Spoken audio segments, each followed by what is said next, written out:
This short video presents the benefits obtained from a Cbct scan. Cbct stands for Cone Beam Computed Tomography.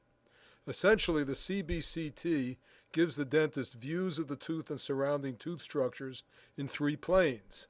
The histogram in the lower right box controls the brightness and contrast. Once optimized, the images are dynamic, meaning there are a whole series of them that can be viewed as you travel through any plane. We are first looking at the corono-apical cross sections as seen in the upper right box. Moving the red horizontal bar up and down determines the level of the cross section viewed. By placing the vertical green bar next to the tooth you wish to view in the corono-apical plane assures well-centered positioning. Please note the external resorption in the left maxillary incisor when scanning in the corono-apical plane.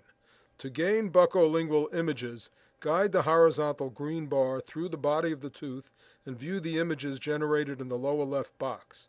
Again, please note that the mesiodistal scan of the left central incisor clearly confirms and more accurately demonstrates the extent of external root resorption present.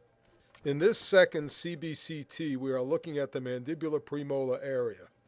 Movement of the vertical green bar produces a series of images traveling through the buccolingual plane. We can more clearly see the periapical bone loss associated with the first bicuspid, but careful observation of the second bicuspid shows what appears to be a second undiscovered canal.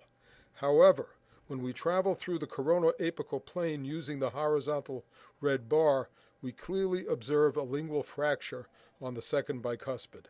The Cbct gives us the tools to examine the teeth and supporting structures in three planes.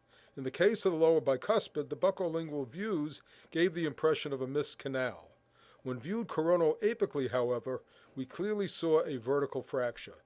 The view of the tooth and supporting structures as well as the extent of bone loss are better evaluated when viewed in three independent planes.